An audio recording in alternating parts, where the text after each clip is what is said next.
should be fired. Could be the last show. Find out what Mike, Steve, and Dan have to say. Be kind, stay safe, and enjoy the show.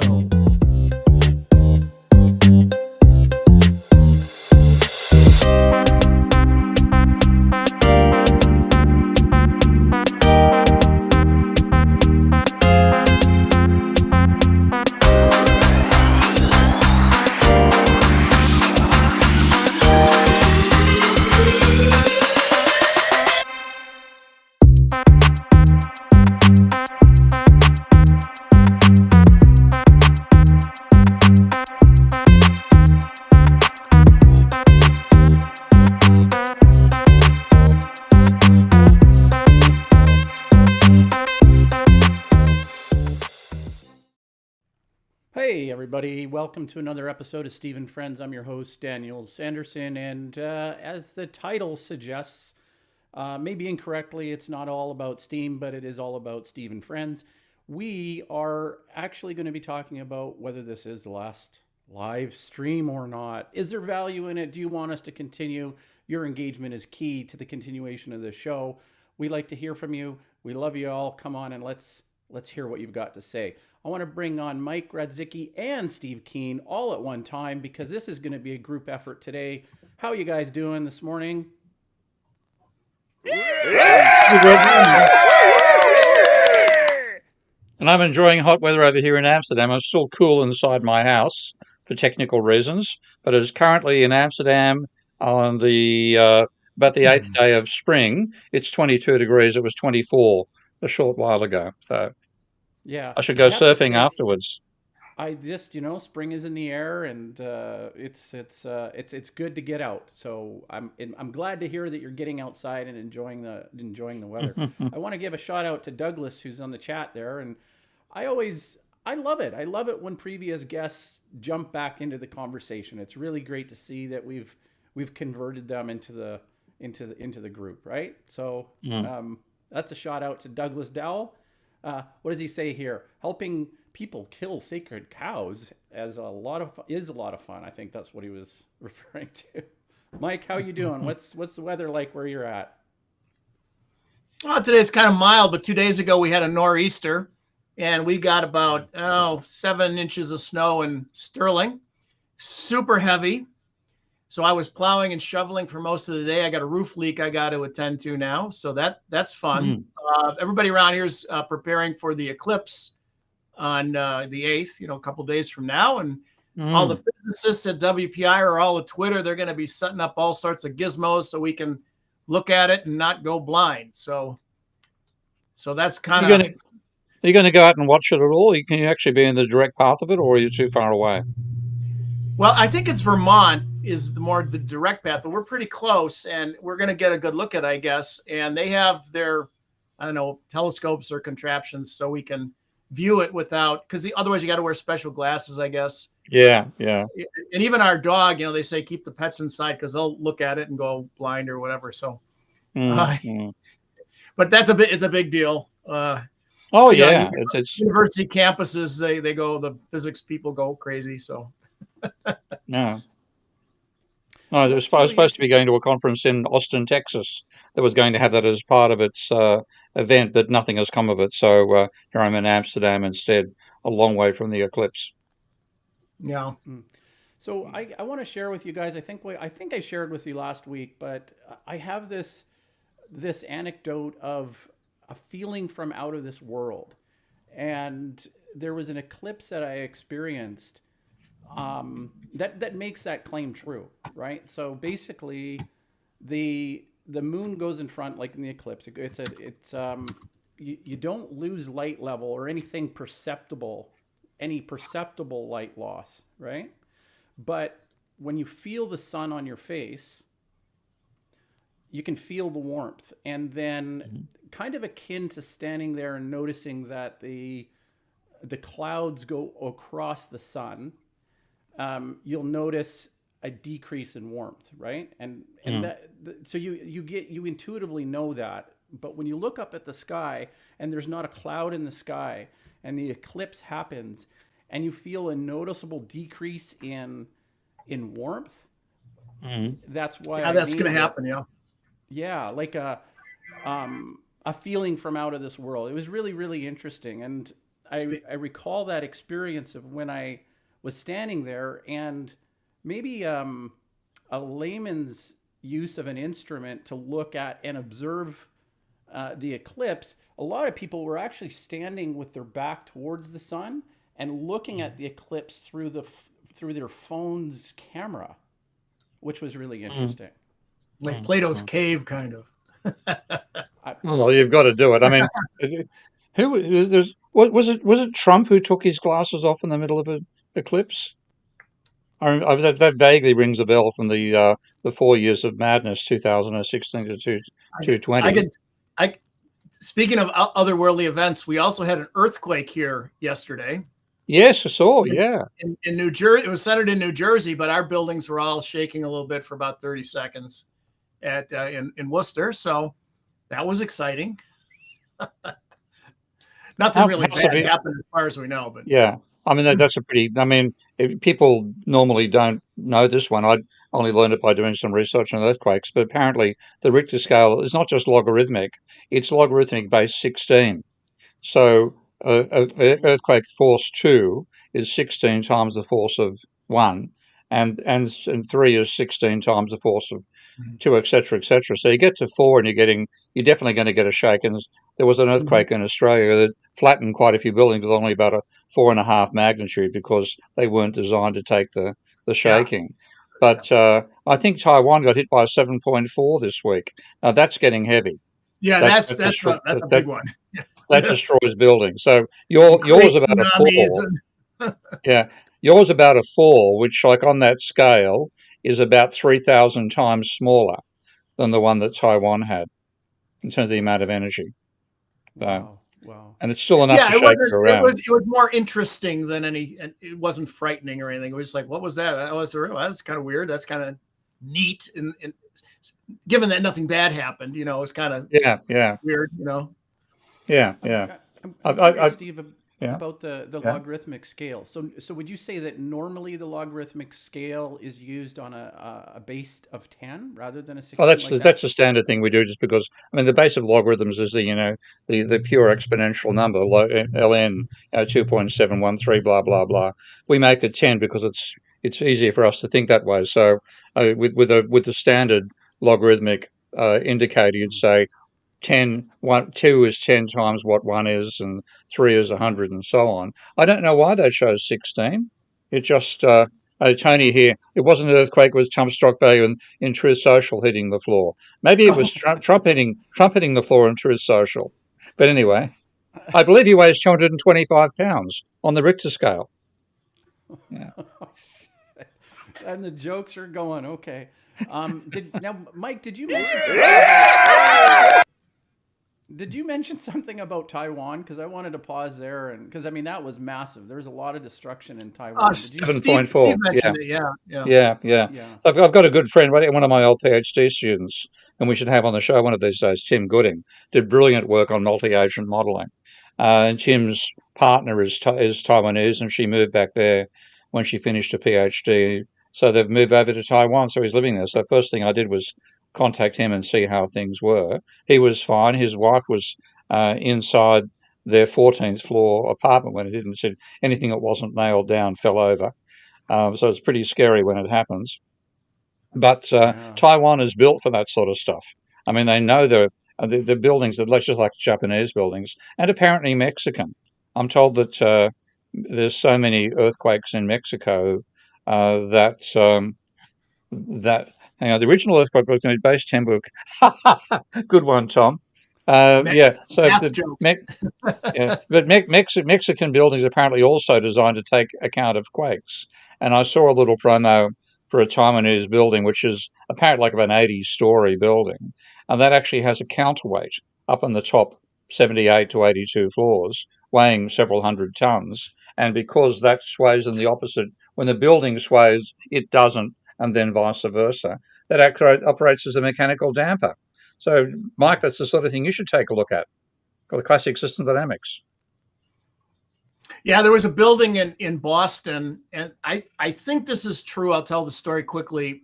where it was the Hancock Tower, John Hancock Life Insurance. And after it was built, it started swaying in the wind and the glass would pop out and fall and hit the pavement. So they had to ban walking underneath it. And they contacted MIT and they put a damping mechanism up high and damped it. And they were going to sue the Hancock people were going to sue the company that designed the building. And they were going to do that. And then they found out their insurer was John Hancock. Well, I have actually. That's the story anyway. I don't know if it's true. That's justice for private insurance. I've got to say. But you know, you can also see the dynamics of this sort of thing with the Tacoma Narrows Bridge, the famous footage. Oh yes, yeah, right, yeah. Where you hit a resonance frequency and it took the bridge down. So it's the engineering there's engineering 101, maybe 201, where they teach the students to be aware of these shear factors and whatever. I think it's engineering 101. Tony can enlighten us that one. That was harmonics, of course, but rather than an earthquake. But yeah, I mean, engineering, you learn about feedbacks, and if you don't understand feedbacks, you ain't an engineer. You might even become as lowly as an economist. Right. I have to give a plug for a friend of mine who actually invented a seismic anchor for curtain walls. So, Mike, what you were talking about is all the glass falling from the high rises. In fact, there was a study out of UBC that because I live on the West Coast, and on the West Coast there's fault lines, and I think one of the government incentives to stimulate economy is to make our buildings more resilient to earthquakes. And the fastening mechanisms for glass, which it's a major component of facades, ends up being like projectiles. Basically, the UBC study that I remember reading was something like 8 feet of glass in the downtown core of Vancouver if there was an earthquake of I think somewhere in the Richter scale of 7 to 8, and it's a huge health and safety issue. So I mean, when I saw some of the stuff in Taiwan, I was very surprised. I was actually waiting for the shoe to drop and for China to come in and say, well, we're going to volunteer to come in and clean things up, right? We're going to come in there. But China's been kind of quiet about that, right? I thought they would take the opportunity to assert. I think they know where the expertise lies in that particular country, and they're not about to invade Taiwan over earthquakes. Yeah. Well, they're looking for an excuse, like what? Oh yeah, that's not the sort of excuse you'd use. That's something else. Yeah. Okay, so what were you going to say? Got a nice one here. Interest rates increase bank equity. Higher rates here can help, but the trouble, and I had a discussion with not with Warren, but somebody else in the MMT community recently, with Douglas last week, of course, about what the higher rates are doing for banks in terms of the bank lending. And definitely when you do the accounting, and this is what economists do not do, but do the accounting, yes, higher yields on bonds means those holding the bonds get a higher amount of income. That turns up in their ratios. It does increase their equity, make it easier for them to finance new loans. But at the same time, because loans give you a face value, it's like if you had a bunch of bonds, $1,000 bonds, giving you 1%, that was $10 per bond, and then you get rates to 5%, and at the extreme that means that bond is not worth 1,000, it's worth 200. That undermines the capital side. Actually, Warren and I did have a conversation on Twitter, just direct messaging each other, and there are various rules which Warren knows better than I do that mean that the impact of that on bonds, bond values, whether you have to mark the bonds to market or hold to maturity. There are various categories of requiring banks to hold long-dated liabilities against long-dated bonds and so on to some degree. So with prudentially they're supposed to be able to cope with it. I still think it's something which the profession underestimates the impact of those rising rates now on reducing bond values and then making the trade that banks originally made from reserves to bonds less secure than it used to be. Interesting. Good question. Steve or Mike, do you have anything to add? Whoa, look at this, Christopher Nugent, who put in this massive. That's we're gonna It's have not a to. question. That's a treatise. Yeah, we're gonna digest that a little bit here. We're gonna have to charge rent for that kind of real estate. I think so. Yeah, they're taking a lot of real estate here. Okay. Yeah. What was that, Mike? What were you gonna add? Oh, I don't remember. I'm overwhelmed by this. Okay. Well, let me Lost my train of thought. I think this is a nice way to tie it back into the buildings and stuff. So you got Frank Lloyd Wright, and Steve, you're probably aware of this, that the age is defined by the structures, the biggest structures. So back in the day, temples, cathedrals were dominated the landscape, and now we're looking at banks and financial institutions and insurance companies. Does that insight from Frank Lloyd Wright ring true with you from an architecture standpoint, that we're in the age of commerce?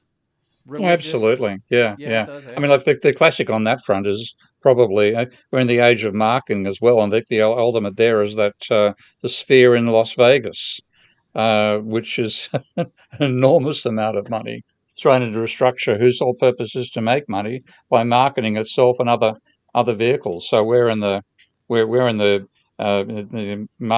age of marketers and the financial sector, and I don't mind the marketing as much as I mind the financial sector. Yeah.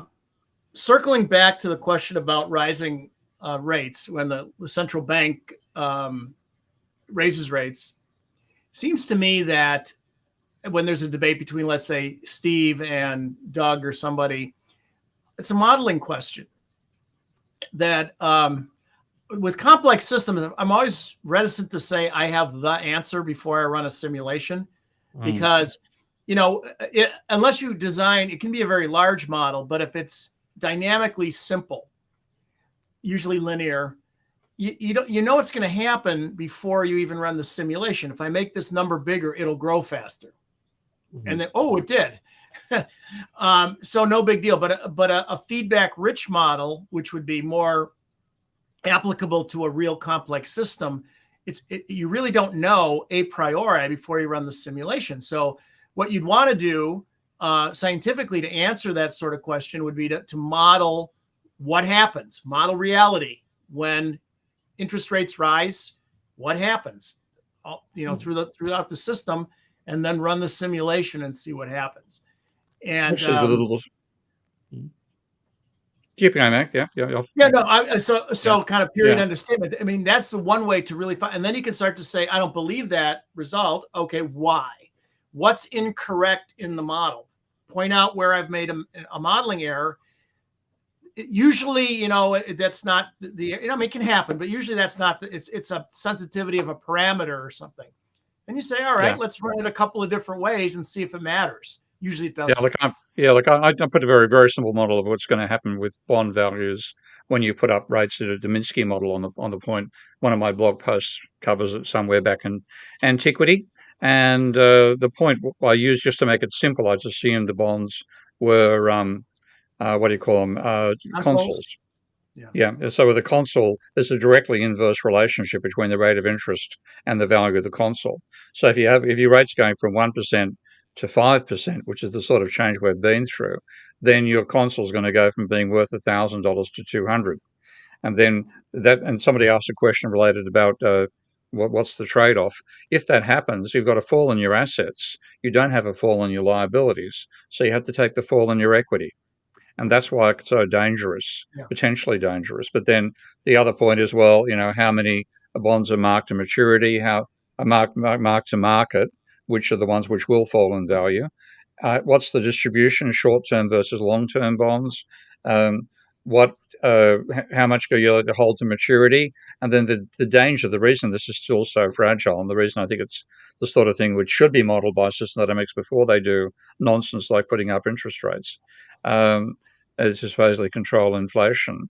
You work out, how much can we take before the damage to market would drive banks down to zero equity, which is by definition bankruptcy. Or if you have a fragile bank, like a bank which is a bit overgeared right now, then how much can they cope with before they have to start selling their so-called hold-to-maturity bonds to meet withdrawals, cash withdrawals, and then you end up having that collapse as well. So there'd be, I imagine the people on the Fed were having, the people actually think, which is not the economists, it's the people who are doing the day-to-day management.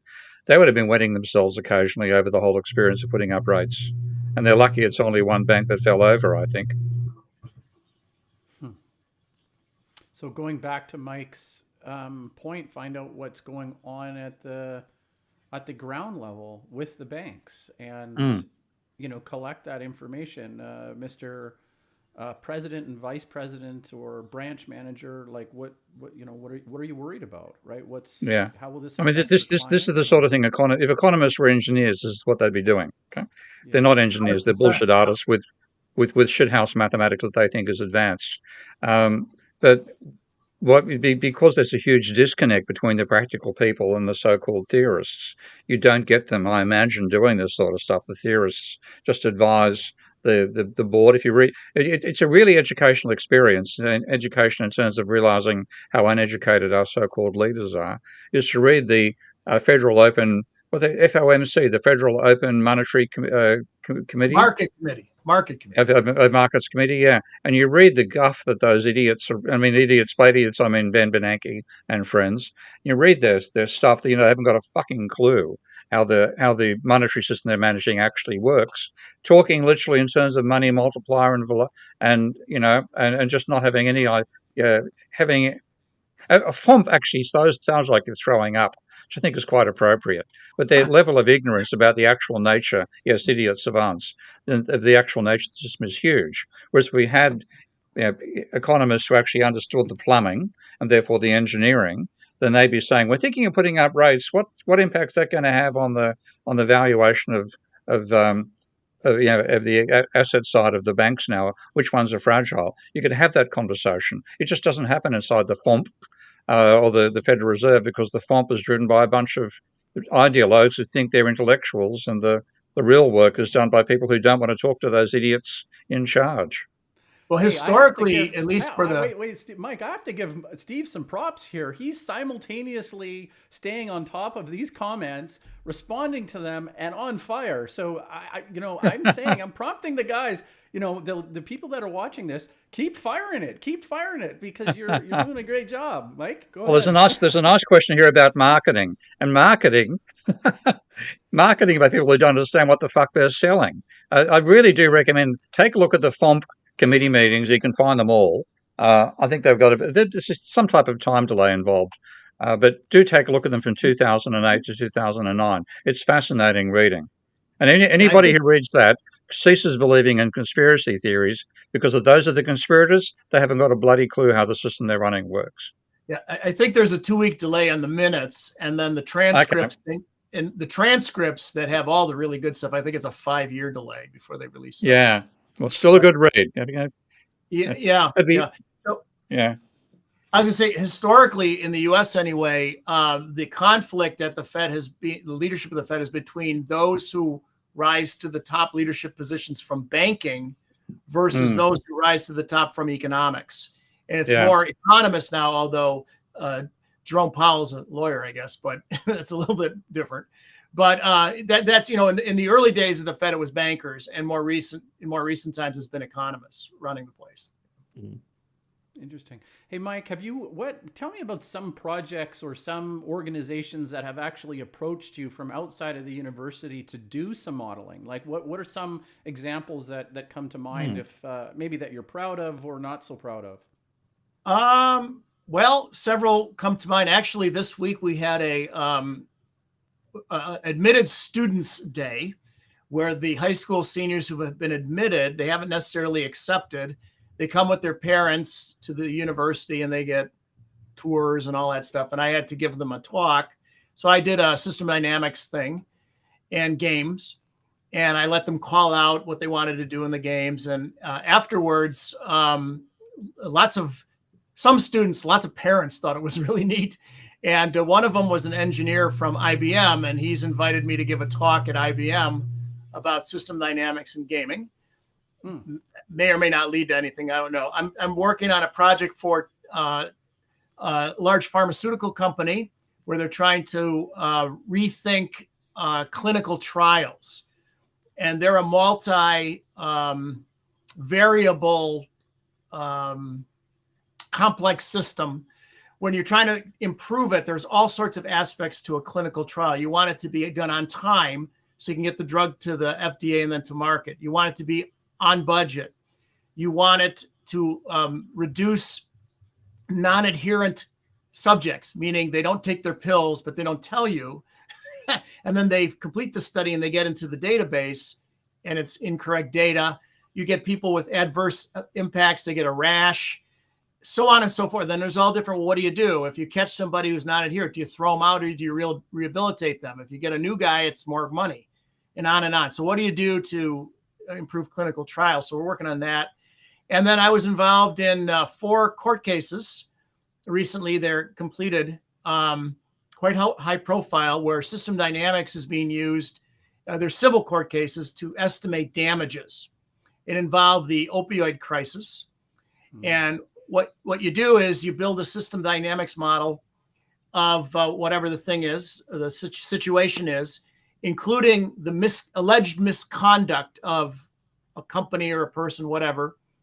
And you turn on the misconduct, and then you fit the model to the data. And then you turn off the misconduct and you rerun the model. And the difference between misconduct on and misconduct off, where you can put dollars to it, is the amount of the damages that they're alleged. All right. So I think that's going to be used ever more at least in civil court cases. It's quite a powerful technique. And it's quite interesting when you're being deposed by the lawyers and they're trying to get you to say stuff. So it's this cat and mouse game going on because you know what they're trying to get you to say, but you can't say it. You're supposed to stick to so the lawyers, you go in like mock trials or mock depositions. They pretend they're the other guys. They try to catch you and make you say stuff. And then they go, don't do that. Don't do that. So all of those things are recent or ongoing consulting engagements and interesting stuff.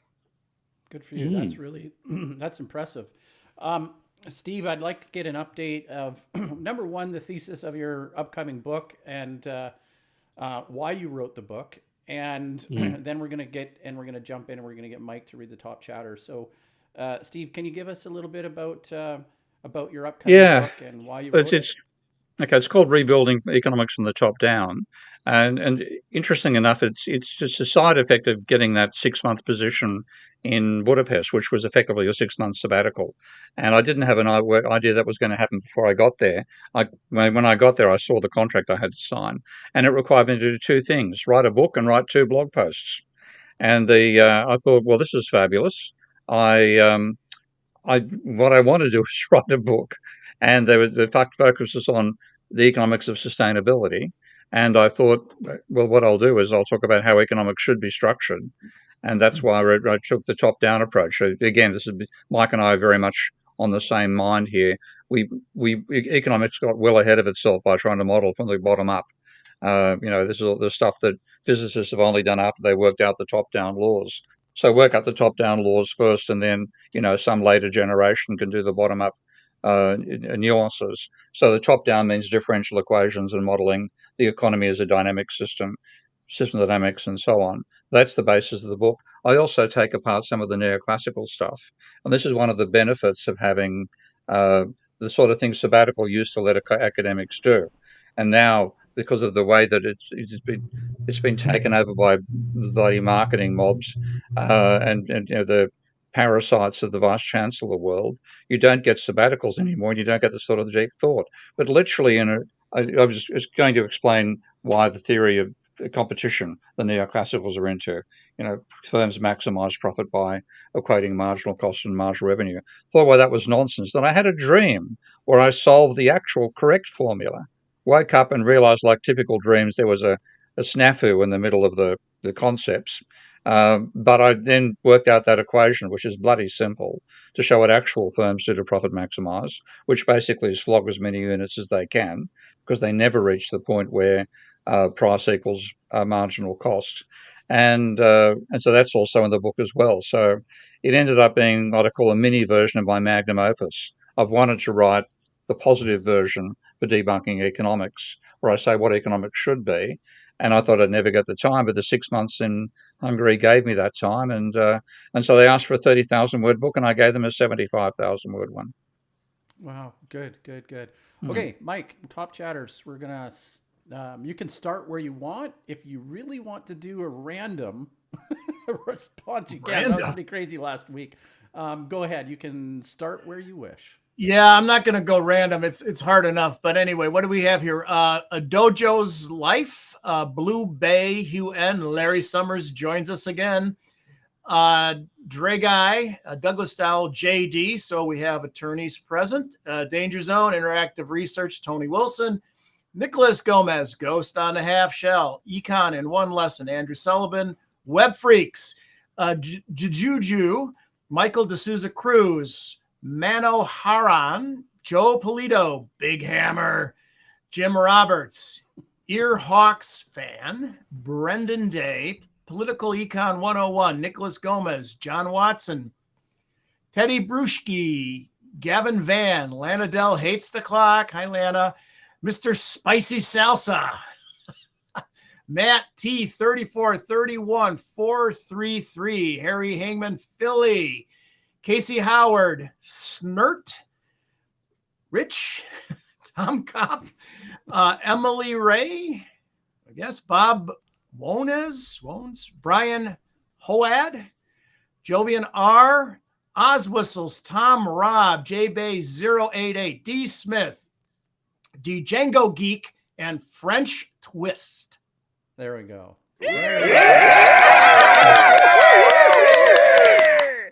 Our people on the couch are actually unionized, and so there's been some times where they've been on strike, and I'm no fan of unions when it comes to that, because look, we end up with, last week there was this big gap, and where are we supposed to get that applause from?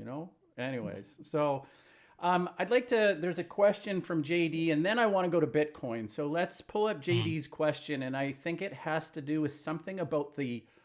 Now, what is the R? What is that? The R? It's not an R naught. What the rate of interest on bonds should be. And I know there's an MMT argument that the rate of interest on bonds, the natural rate of interest is zero.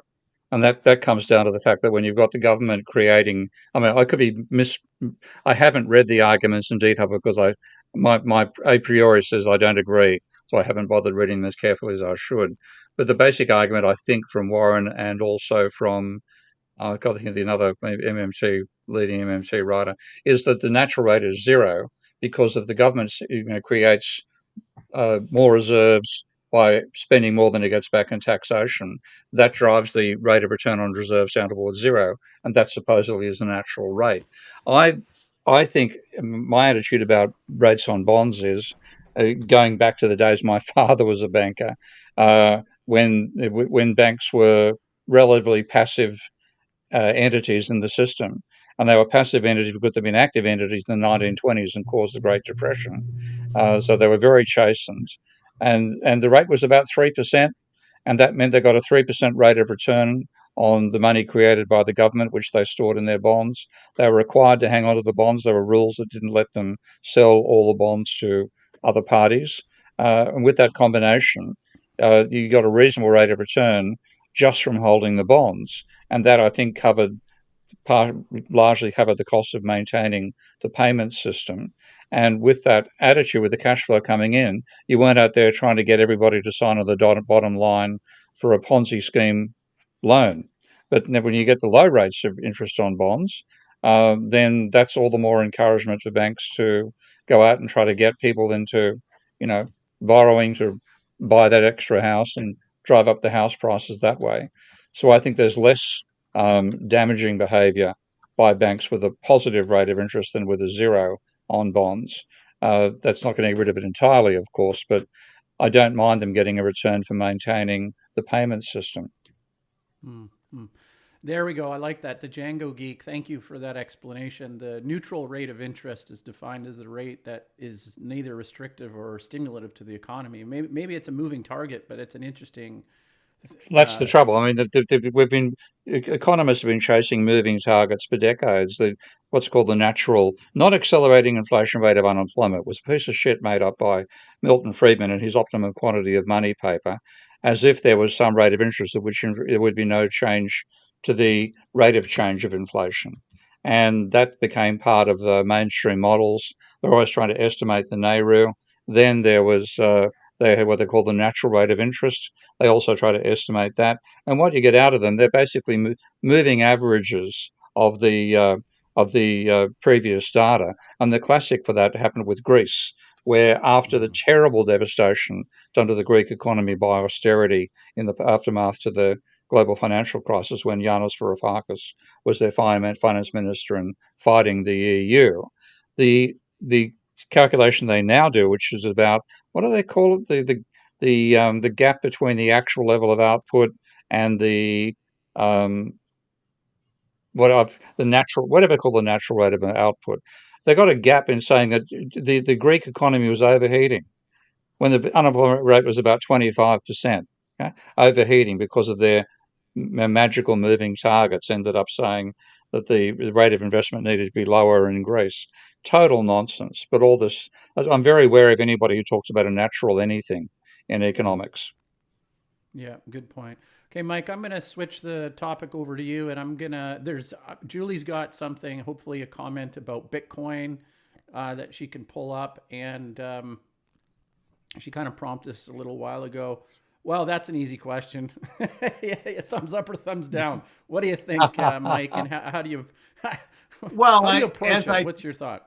As I tell my students, all questions in economics can be answered with "it depends," right? Good or bad for whom, right? If you want your privacy, if you value that for whatever reason, just because you like it or you're doing illegal stuff or whatever, I guess you'd think it's a good thing. If you're a speculator, you might like it, assuming you've made money speculating on it. It's good for transactions, so it's another way to, convert your currency into somebody else's. So in that sense, I suppose it's okay. I'm going to have to take the other side of that trade, Mike. Funnily enough, Yeah, please. Yeah. I wish I'd taken Max Kaiser and Stacey Herbert's advice to buy some Bitcoin when they first explained it to me, because at that stage it was under 10 quid, so I could have bought 100 Yeah. for Yeah. $1,000, and I could have allotted to lose 1,000. Of course, I would have made a fucking fortune, which I didn't do. But the reason I didn't was when they explained that it took 10 minutes for transactions to be written to the whatever they're called, Ledger, the blockchain. Yeah, blockchain. 10 minutes. That was all to take up energy processing time, so that the cost of the energy of trying to produce a false ledger was far greater than the cost of maintaining the natural one, and that's why you get the open ledger, which is nonetheless not open to fraud. But I thought 10 minutes of the processing time of all these computers that are trying to score the extra Bitcoin that comes out of, points becoming where you manage to find what they call the nonce string. So you have a random number generator, and it's trying to generate a whole number of zeros. The first one to do it, bang, they're the ones whose ledger entry is accepted. It's then promulgated to all the others, and that's what the motivation for people to mine Bitcoin is. But the energy costs are ridiculous. It takes 10 minutes to. I'm going to order a cup of coffee and then wait 10 minutes until they approve the money involved. That's where you got Lightning coming off the edge of that, so you could do transactions before they're written back to the Bitcoin, which again, in my opinion, undermine the entire idea of a ledger you can't tamper with, and the proof of work and proof of this. I thought this is a dog's bloody breakfast. But the thing is, the dog's bloody breakfast is continuing eating breakfast for the last 15 years. So the bubble has lasted far longer than I thought it was, but I still see it as fundamentally a bubble, because. For example, there are Max now talks about what he calls shit coins. The reason he says shit coins, these are bitcoins other than Bitcoin. Okay? I think anybody can create one, and then you get caught up in exactly the same dilemma that Bitcoin itself was supposed to address. They didn't want to have a system you had to trust. Okay? Well, now the question is, which Bitcoin do you trust? Okay? So the trust issue has been replicated in a different way. So I don't see it as anything sustainable.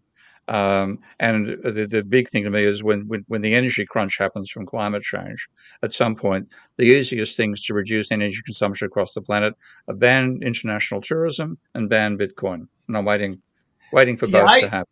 I think I'll take a little bit of the other side of that. I think, yes, when you're mining Bitcoin, it does really take a lot of electricity and computing power, and all the gaming people are mad because they can't get fast chips for their video games.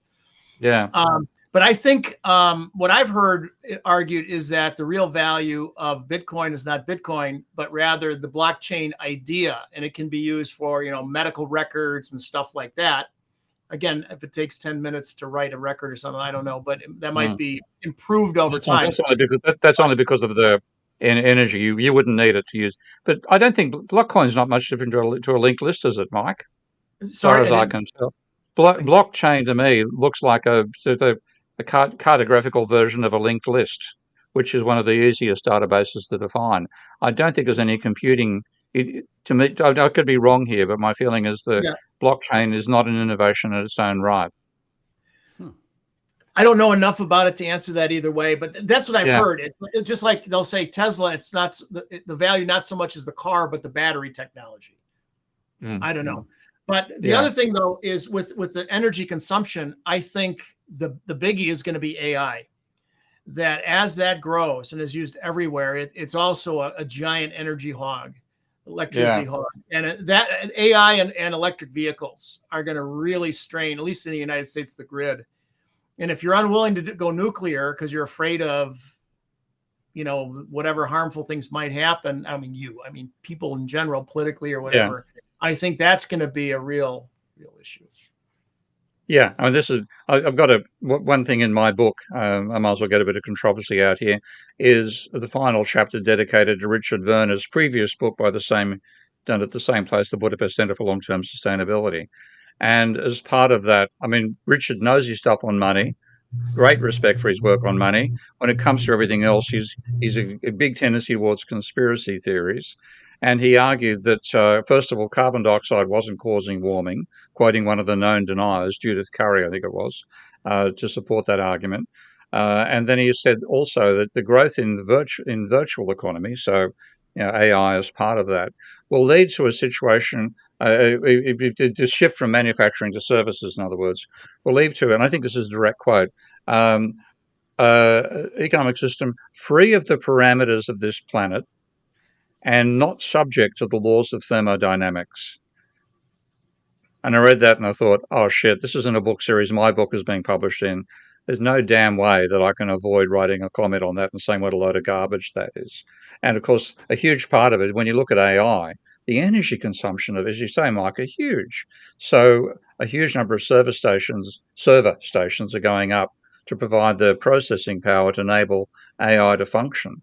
So you want to get that, looking at you want a sexy blonde with the back turned to you overlooking Niagara Falls. That's going to burn quite a few watts of power. Thanks very much. So, AI is the move to a virtual economy, in fact, may increase our energy dilemma, not get rid of it. So Web Freaks is weighing in about the blockchain. It's a distributed database that is cryptographically solid with immutable items. So that's that's the privacy thing. The flip side is if you lose your key, you're screwed, right? You can't get at your money. right? Yeah, and it's subject to corruption. I mean, I can't remember who that was in the news a while ago that basically took a lot of the crypto technology or the money and put it in their own personal bank account. And like, how is that possible? Anyways, it Well, happens. And there's a huge lot of that stuff that is just the classic reasons why there are so many regulations surrounding stock markets these days. It's not that exactly, stock yeah, market agents really enjoy regulations; the opposite, of course. But the regulation with the stop things like pump and dump schemes. Like I have yeah, personal knowledge of this, not from me, obviously, but somebody I know who put what was it for about 25,000 American dollars into a scheme to help pay off his mortgage, and it was a pump and dump. 25,000 went in on Saturday, zero came out on Sunday. So he got into somebody. There was a whole group of people behind a particular coin who pushed it up. It was a coin used on gaming, a gaming platform. People saw the rising price. They jumped on the rising price to ride the wave. And then the people who first came in said, right, enough people have driven up the price. We're not going to sell. Price plunged to zero. They sold their bits. The others were stuck, and they made a bomb. So that's the danger of all the stuff happening in the Bitcoin world. And the virtual currencies. So many pump and dump schemes and other things which have been cut out of the standard asset markets are now alive and well in Bitcoin.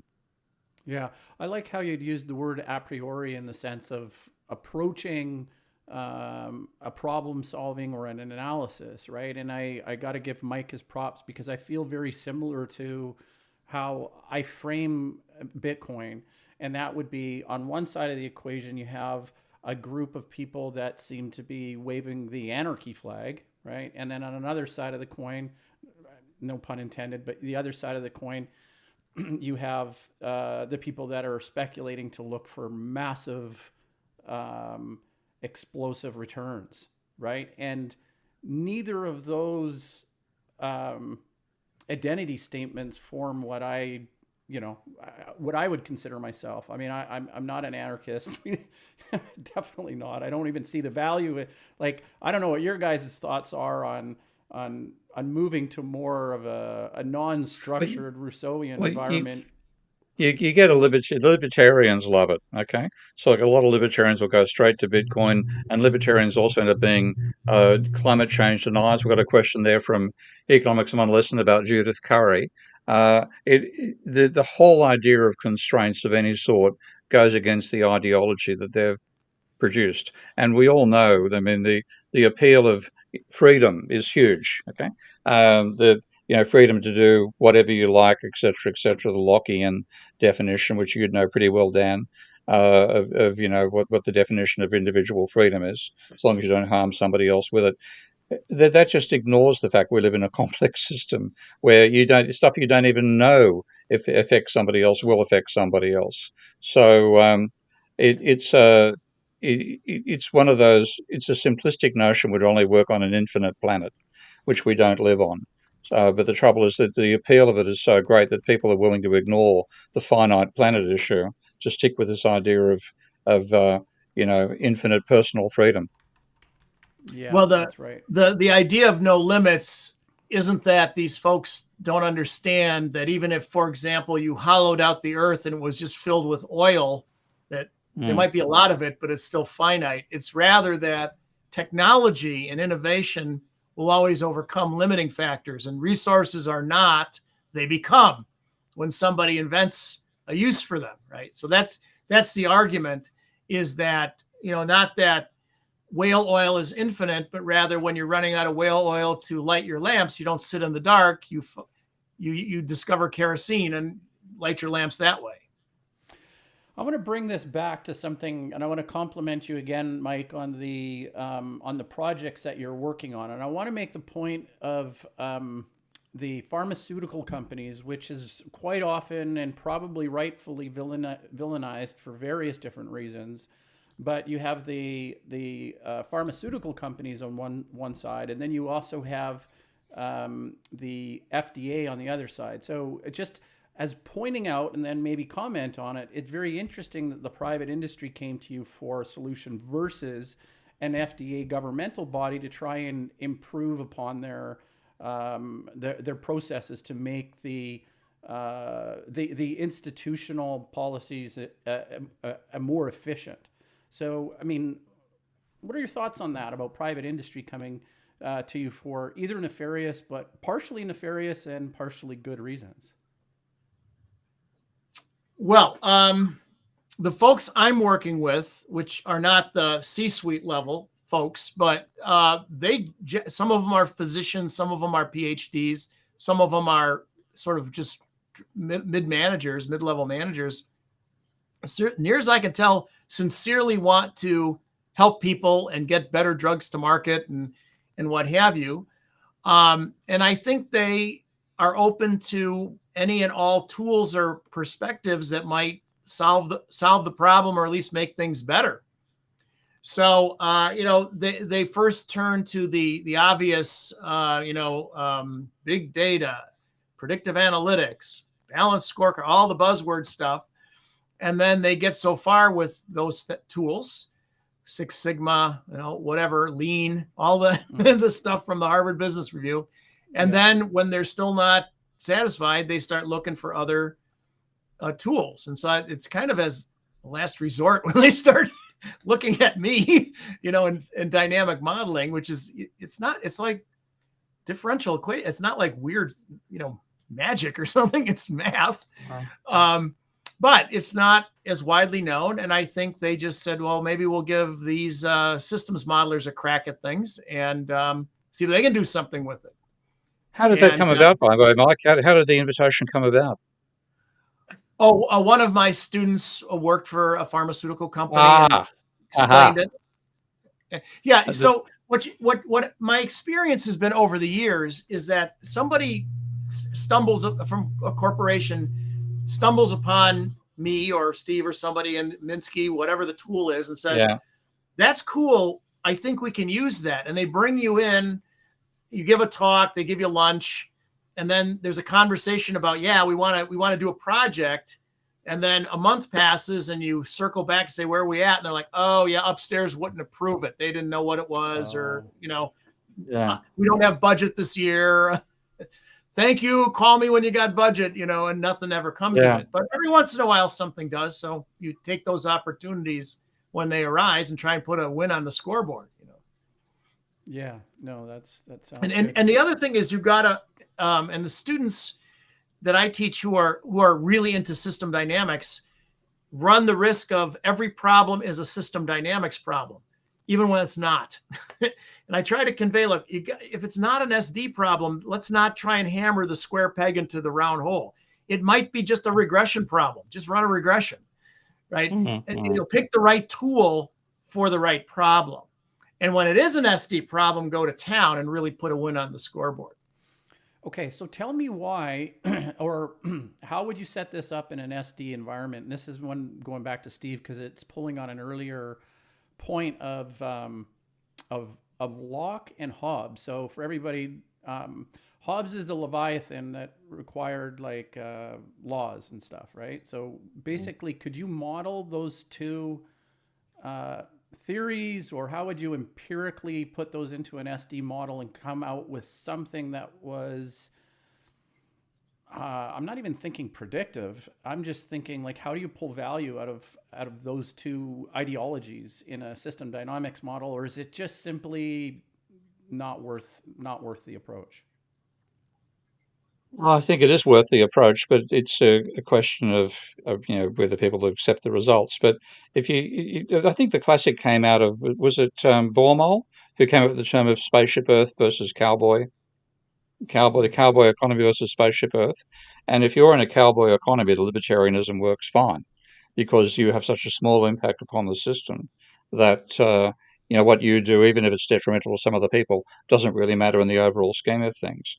But when you get to where we are now, whatever you do has an enormous impact upon other people that you'll never meet, but your carbon consumption or your creation of forever chemicals, etc., will end up damaging life forms for an eternity. So you can't just have the free reign. If you don't live in an infinite planet, then you can't have the free reign for individual behavior. where you think at the same time you're an intelligent agent. And I'm beginning to doubt that humans are intelligent after the last 40 years. Yeah, yeah. Okay, have we properly addressed this? Because we got another pinned question from, I don't know if it's the real man himself, but we've got Jesus as posted the next question. So giving you guys fair warning here. Have we, I'm bringing this up again because I just want to make sure we take care of our man here on economics in one lesson. Did we cover this fully? No, Judith Curry, I haven't read Judith Curry's work, for want of a better word. I have read Lomborg in quite a bit of detail. And I initially thought that he was just a charlatan who was out to make money out of the contrarian case to global warming. But I then saw him on Lex Friedman's podcast. I've forgotten who was being contrasted with Lex. And the way he was putting forward his bullshit, I think he actually believes it as well. And this is one of the dangers. Sarcasm. Believe your own bullshit. You can be even more convincing than if you're being paid to say bullshit. So I don't know about, certainly with Lomborg's case, I think there's a level of superficial thinking that goes into why people support a case which is empirically nonsense. And like her arguments and Lomborg's argument are just empirical nonsense. And the point that I bring, that I say Lomborg can't be sincere, maybe sincere, but he decides what he's going to read and what he doesn't read. So he will cherry pick science articles trying to find any issue which goes against the argument of dangers of climate change. But he then quotes Nordhaus as though he's quoting from the book of Job. And if you look at Nordhaus, 5 minutes reading any of Nordhaus's papers, you can say, this guy's a lunatic. He doesn't know what the fuck he's talking about. And so if he hasn't done that, whereas he does it to science papers, that's why I think he's insincere. Now, he might believe his insincerity, and that's maybe what Judith Curry may be as well. Steve, I have to add to that because let's start off with, say, I love Lex. And almost it's a reflection of how he is. It's as part of his, I love humanity. It's a part of his shtick, and it's a part of his genuine attempt to be a good human being, right? But I watched that and I wanted to turn it off. And the reason is because I don't know the time period from when you showed up to when that episode happened. But basically, he contrasted the two people in that interview as basically the norm of the accepted way forward, and everything outside of that was the extreme crazies. And I thought, this is what do we have to do to get, and if we could call Lex mainstream media to go, do you realize there's a problem? Because you just put Lomborg and that guest on that episode as, I guess the frequency or the bandwidth of where we should be going. Like it's somewhere within that frequency. I felt the same way because I've been on that show with Lex. I think I was episode 303, and Lomborg was about 340 or 50, and I told Lex that all the economic stuff was garbage, and then he didn't actually raise that at all with Lomborg. Now that's probably Lex is he tries to be friends to all men in that and women in that sense. So maybe that was part of the reason why. But that would have been a clear case to say, hang on, I've had this other guest who said that that the arguments you're all supporting there are nonsense, and he didn't do that. So it's disappointing, right? Like disappointing. Yeah. What is this we got here? Yeah. Over the past 2 years, sea levels have not increased at all. Actually, they show a slight drop. Should we not be told that this is much better than expected? Okay. Yeah, that's the classic fooled by randomness that Taleb talks about. It's a classic case of that. I loved using the Star Trek meme down the bottom there. Yeah, fooled by randomness. Yeah, that's interesting. And there's a lot of cherry picking going on, right? So. Oh yeah, well and truly. Regardless, he's going to win the cherry picker award. Mike, do you have anything to add to that? Well, I mean, it's always in many issues in economics, climate change being one of them. You have trend versus cycle versus noise. And if you got a blip up or down, if it's a bad thing and it's goes down, a measurement goes down? Is it noise? Is it cyclical, or is it change in trend, right? So this is always the issue. And, yeah, absolutely. People cherry pick, confirmation bias and what have you. I do think Laurenberg does make a good broad point. Yeah. And that is sort of opportunity cost, the idea that, because correct me if I'm wrong, I'm not an expert in his work, but I think he doesn't deny that climate change is an issue, but rather there are other issues that. But his basis for saying that is the garbage that Nordhaus and friends have published. I mean, there's a classic which I'm going to be using in the next presentation. This is from a very nice bloke. I've met him a couple of times, Kamiyar Mahardis at the University of Cambridge, talking about his research on climate change and how it manages to show that there are dangers to climate change for advanced economies, because most advanced economies have been told by previous research that climate change may actually benefit them. Now, the previous research is, of course, shit by economists, not by climate scientists, and that stuff is saying that 4 degrees. Coming out paper, 4 degrees of warming, another 3.2 degrees since 2020, so 0.04 per year for 80 years. That would reduce global GDP, and I'm not joking, by 7.22%. Now, anybody quoting 2 decimal points of accuracy for something 80 years in the future, when they can only give you 1 decimal point for last year's change, that should be a, hang on a second, there's something going wrong here, warning. But that's what Lomborg is using. He simply quotes that as though that's gospel. And that's why he's just, I cannot believe anyone is a decent intellectual if they read Nordhaus and quote him without checking and seeing how he got his results, because it's transparently obvious how he got them. Well, the point I was trying to make is, I think the larger thing again, this is my understanding of his work, is that you want to look at other problems as well as climate change, whether it's, dirty water and, food shortages, what have you, and that, there's only so many resources. So what problems are you going to attack? And in the nearer term, that there are much problems that could kill more people or harm more people than climate change, if I'm characterizing. And my point is simply that taking a holistic approach to when there's a big problem and saying, all right, if we do this over here, are there other things that are going to be harmed or not attended to, is a good idea when you're doing policy. So long as I never saw Winston Churchill say, "We shall fight them on the beaches if the cost benefit of the attack is less than the benefit of the attack."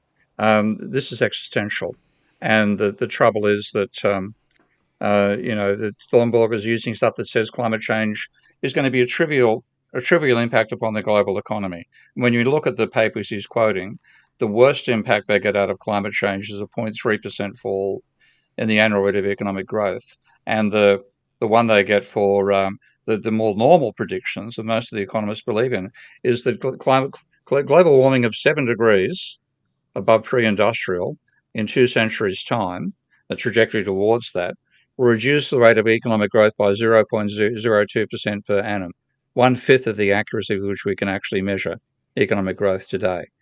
Now, that's why you can say, well, let's do cost benefit about it then, because 0.02% of economic growth, trivial. Yeah, anytime you're projecting forward, other than in the very near term, all bets are off. The cone of uncertainty grows very rapidly. And so when you're predicting anything 50 years in advance, 100 years, it's a good conversation starter. But you're right, to attach any accuracy to any simulation going out into the future is utterly ridiculous. So I'm not saying we shouldn't do it. Good for conversation and for thought. But to attach any relevancy to any particular number of value, particularly 2 places to the right of the decimal point, is rather silly. And I want to point out a psychology here that I think is a little bit different. Okay, so if you look at the climate change problem, okay, or global warming, however you want to describe it, when you look at that, that forms in our minds an existential crisis for everybody on the planet, right? Okay, so if you rewind the tape 50 years ago and you look at um, like underdeveloped nations that would benefit from um, uh, the support of the West in terms of like drinking water and proper irrigation and just genuine humanity or improvements to conditions for humans, basically. Okay, so these are the two options on the table, right? In my opinion, the reason there's a difference in psychology, and the reason why the climate issue is such a more prescient topic is because it affects everybody, right? And so the idea that it's like we have $1 trillion and we want to spend that on climate change or global warming to mitigate either prevent the problem or prepare us for the inevitable issues that are going to arise is different from the cost benefit analysis of giving clean drinking water or fighting malaria or this type of thing. And I'm not saying it's right or wrong. We're not getting into an ethical statement. I'm saying it's about understanding the difference between the two situations. And I don't think Lomberg, like, yes, definitely Mike, give him his due. I think you're absolutely right. It's a way to actually start thinking about that properly. But on the same thing as I'm saying, there's a difference in the psychology between the two problems. The two problems are markedly different on how they impact different people around the world. And would you guys agree with that? You should go first, Mike. I've been talking too much. No, Sorry. I know what you're saying. I guess if climate change, and I'll let Steve tell me, I don't want to speak for him, is going to lead to an extinction of the planet, then then you have to say, even though there might, we might be fighting dirty water and waterborne diseases now, we should plow those resources into not extinguishing humanity 70 years from now or something. But if it's more, go ahead, Steve. So I don't want to characterize here. Yeah. Keep going. Say, if it's more that, the bad things will happen, but it isn't not necessarily extinguishing humanity. There might be a lot of migration necessary, a continent to continent, or within the continents to get away from the equator. And there might be the need to call up the Dutch and say, how do you prevent the sea from flooding your cities? So that's bad. I mean, but that's not wiping out humanity. So I guess it's sort of a magnitude. If what you're saying, Dan, is a relative magnitude of the problems. This is where I'm in a difficult situation, because I've read enough of the climate science to be aware of some of the propositions that the climate scientists are putting forward about what could happen. And forget 70, okay? Think 7, okay? It's the whole idea that it's 3 generations away. Is the sort of thing which you may well have got out of climate scientists in 1960. These days, I think the optimists are saying on the current trajectory, we'll get to 2050 and have net zero, and we can continue civilization as it is. On the pessimist end, I know people who are wondering whether we'll make it through this year. Now, that's probably extreme, okay? But if I had to say what the consensus is in the overall, and nobody knows about this stuff because we can't research, what level do we cause the complete destruction of human civilization. But if I would say what the consensus is, I'd say people are saying current trajectories, 2030, 2040, we're going to potentially see civilization unwind. And so that's if you talk in climate science circles, those are the sorts of conversations you hear. Now, it's only when you get to the economists you hear conversations about cost benefit analysis. So,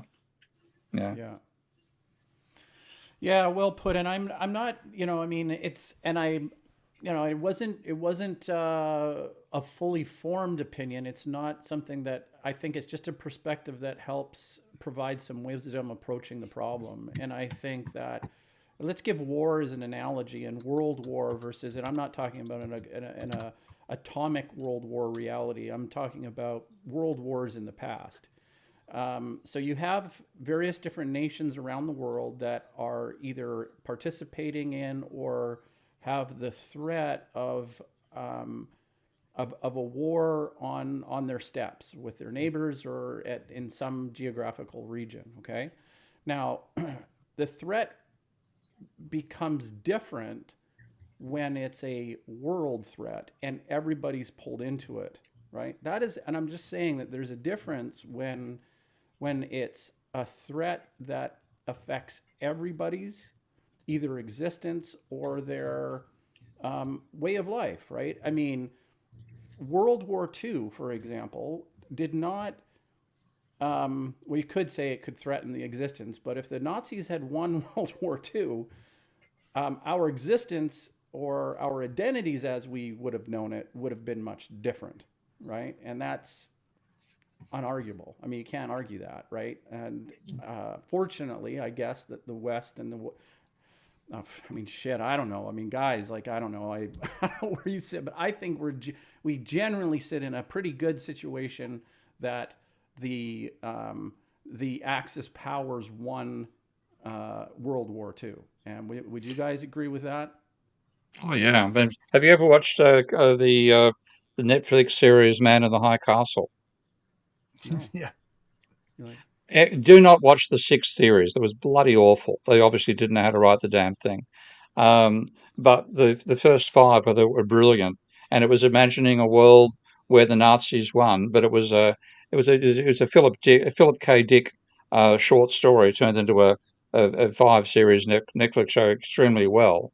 And he also included a parallel universe which was being revealed to people in that world where the Nazis actually lost World War II, and it was quite a remarkable piece of fiction, and ended up they for a while they did a brilliant job of taking the modern concept of parallel universes to talk about it, and then traveling between them and so on. Quite fascinating. But yeah, the vision they had of America, uh, in which the Nazis won World War II, is terrifying. I'm going to make a little bit of a joke here, but I'm going to say, it would have been, we could write another book that gave the Dokabers and the Hutterites the bomb, and we had all been back to horse and buggy. That might have been the trajectory for the resource extraction may have been quite different, and technology would have meant a whole different thing if that was the case. Mm.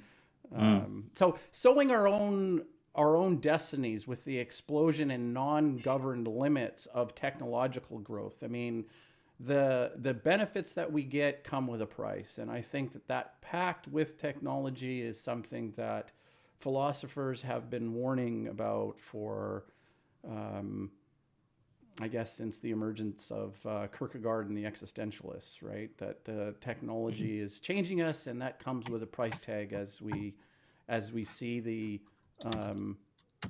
as we see carbon penetrating and saturating the Yeah, atmosphere, yeah. right? So Technology is not a one-way street. And again, this it comes comes back with a to price. feedbacks. Okay. And I think that's why economic theory has been so dangerous, because it basically leaves out the feedbacks, and you get very linear thinking being almost second nature for economists to think without considering feedbacks because they think we're in equilibrium. You don't get feedback in equilibrium, so they you know I have I do have this problem of why are economists climate change deniers? Not the non-mainstream crowd, obviously, but why are the mainstream such climate change deniers? And it comes down to the fact that they have an underlying model in which the libertarian ideal is the best possible way to balance costs and benefits, utility and costs, and so on, and they automatically fall into a bracket where they can't imagine anything can challenge this perfect social system they call capitalism, and therefore they end up being deniers about the dangers of climate change. Yeah. Well, they're technological optimists, and they think the Yeah, capitalist system incentivizes entrepreneurs and scientists and innovators to fix problems. The thing is, they don't understand technology, mate. This is the other hilarious thing, and this actually goes back to the Cobb-Douglas production function, funnily enough, as well, because that's the default model they use these days to describe production. So you put capital and labour into a factory, and you get output coming out the other side. They don't have any flow through of natural commodities being necessary, no energy necessary to produce output out the other side, and so on. So this gives them incredible ignorance about technology. And I've just for the book we were talking about a while ago, I had a major chapter on energy, and I decided to go back and read through the history of the Cobb-Douglas production function.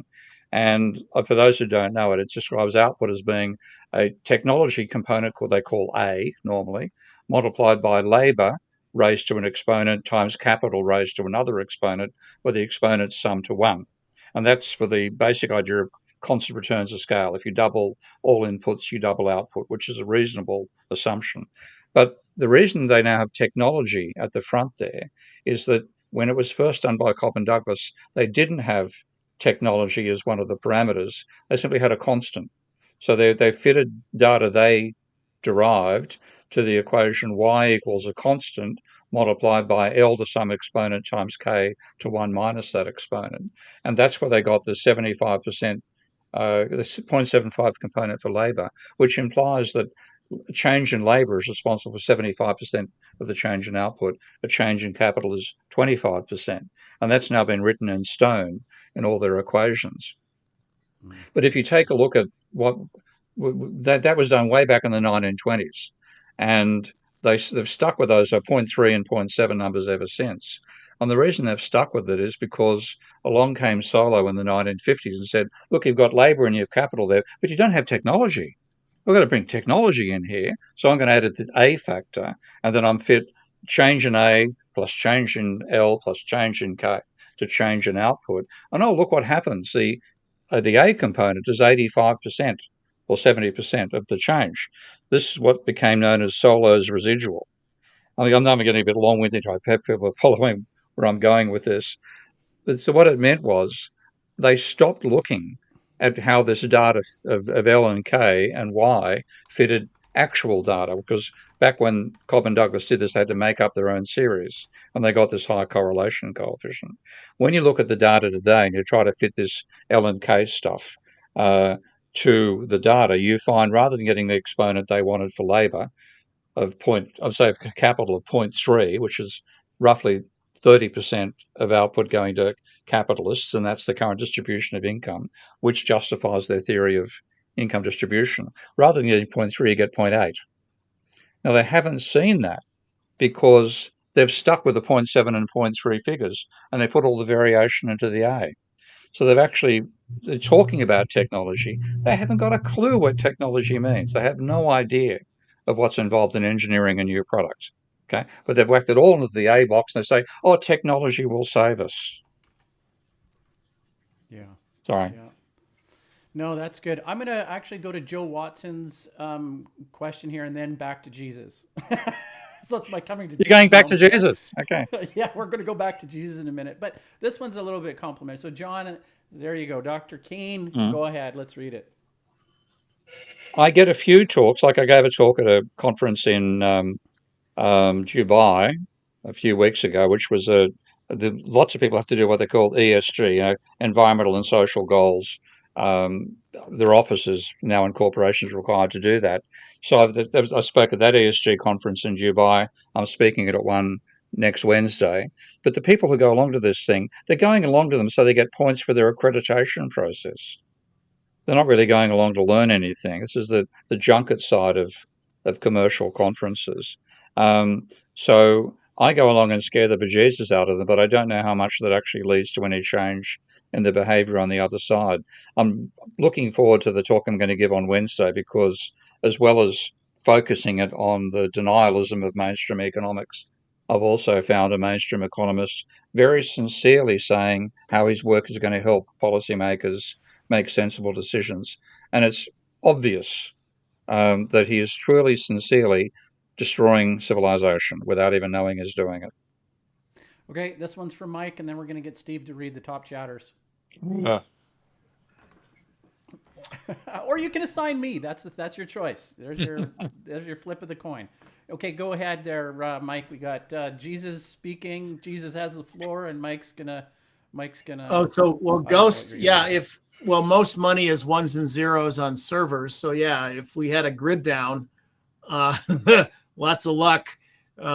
Start stockpiling your tradable goods to trade with Mad Max down the street, because I suppose that's what would happen. Yeah, it's an interesting, if as Steve has suggested, civilization starts to fall apart on the order of a decade or so from now. What does that mean? And is military action going to be required to keep civil order? How will commerce proceed if the grid is down, if not all the time, routinely, and you can't get your, at your debit card won't work? How does commerce proceed? On and on. I mean, these are serious questions, and they're not ridiculous. 25 years ago, if you were a prepper, you were kind of the weird guy at the end of the street, working with a tinfoil hat, preparing for Armageddon or whatever. Today, it's not ridiculous to pause for a minute and say, if the grid is down for 3 weeks, my debit and credit cards don't work, what do I do? It's not a silly question. I've always thought that there's a classification of real assets, and real assets would be, things that help you get food or a gun, heat. A gun, I guess. Yeah, well. So hey, the U.S. is well planned for that, right? So Steve is you can shoot each other, and the survivors can eat the leftovers. Right. The preppers say there's 3 groups of citizens. If there's a world without order, SHIT hits the fan situation. And that is, you got your prepper guys. We can't even get him to say shit on the show. Yeah, shit, yeah. Shite. Come on, man. If that happens, if it hits the fan, right, you're going to have your preppers, and they're going to have their food supplies, medical supplies, communications, and whatever. There's going to be the people who have no clue, and they're going to be like sheep to the slaughter. And then you'll have the marauders who just say, we don't have to prep.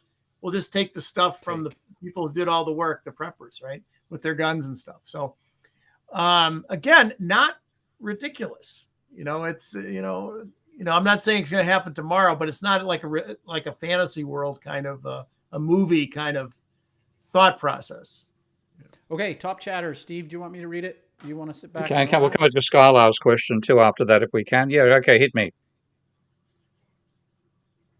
Okay, I'll do. Oh my God, Dojo for Life, Blue Bay, Hewan, Larry Summers, Dreg-Eyed, Douglas Dowell, JD, Danger Zone, Interactive Research, Tony Wilson, Nicholas Gomez, Ghost in the Half Shell, Economics in One Lesson, Andrew Sullivan, Web Freaks, Jujuju, Michael D'Souza Cruz, Manoharan, Joe Polito, Big Hammer, Jim Roberts, Hawks fan, pardon me, Brendan Day, Political Economy 101, Nicholas Gomez, John Watson, Teddy Brusky, Gavin Van, Lana Dell Hates the Clock, Mr. Spicy Salsa, Matt T 3431433, Harry Heyman, Philadelphia, Casey Howard, Snurt Rich, Top Cop, Emil Ray, Bob Wones, Brian Hode, Jovian R, Oz Whistles, Tom Robb, JB, JBay88, D Smith, Giano Geek, and French Twist.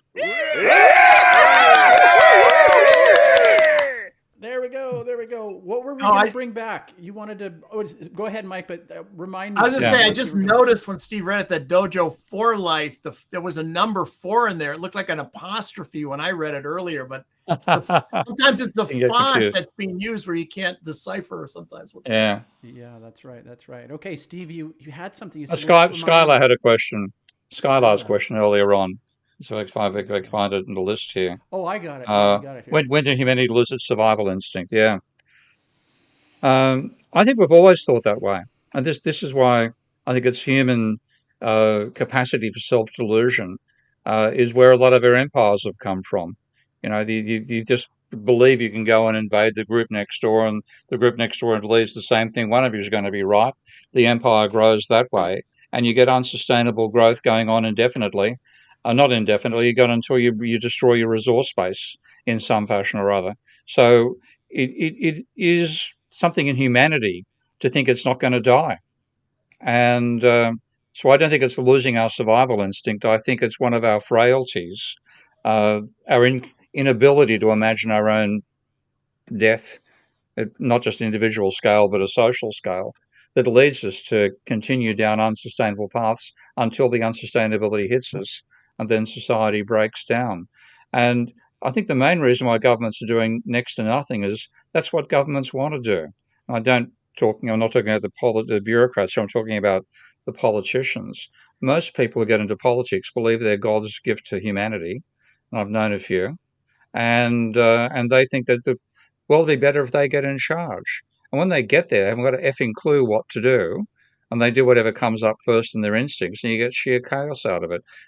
Obviously, Trump is a huge example of that.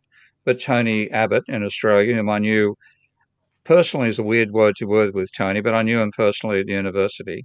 And he just thought if he ran everything, everything would be perfect. And he's a climate change denier and all sorts of other weird shit as well. So the people who've got making decisions are the last people you want to have making decisions. We've got an totally impractical system to select people. We think it's democracy, but if you look at what the Greeks called democracy, it was a sortition process. And they had this huge effect of a random number generator to get intelligent people. There's Larry's one of God's gifts. We've got to remember that. A sortition process. So you got intelligent people selected randomly to make the decisions for the community. And that's the exact opposite of what we've got today. Yeah, I think one of the problems with complex systems, complex nonlinear systems, is you get the possibility of shifting feedback loop dominance. And so what that means is you'll be going along gradually, and let's say something bad is happening, but it's gradual, and then there's a sudden abrupt shift, and positive loops take over, and it can rip a system down very abruptly. And people think, hey, if something bad starts to happen, we'll just start to address it. But if you have a shift in feedback loop dominance, there's often not enough time. And Forrester used to tell us, sometimes when you're driving down the highway at 100 miles an hour and there's a hairpin turn up ahead over a cliff, at some point, if you don't slow down, you can stand on the brakes and you're still going over the cliff. There's not enough time to correct things, right? So that's why, the perspective of human nature is not to think that way. It's to think about gradual change, right? The frog getting boiled slowly, right? But in fact, it can be a precipitous change. That's what tipping points are about. Yeah, tipping point. That's another way of saying it. Yeah. And I mean, like one of the people I'm trying to work with now, it's just a case of getting funding, is Tim Lenton, who's probably the global expert on tipping points. There are people who are experts in individual tipping points, but Tim is the expert on the overall interaction of one tipping point with another. And the basics mathematics of that is Rene Thom did this ages ago, what they call cusp catastrophes. So imagine you're going down a hill, and the hill's got this nice smooth slope, but some geological process is going on to make the hill steeper. And there's a point where for a while you can slide down the hill, okay? And that's what you're riding a toboggan down a hill. Yeah? Nice little path. But as the process keeps on going, the hill starts to get more abrupt, and at a certain point, the hill you're on becomes a cliff overhanging the bottom, and you go boom, and there ain't no stopping you until you hit the ground. And that is the danger with tipping points. And we've got morons, economists like Kamiyama Hardis, sorry, Mark, but on this front, you're a bloody moron.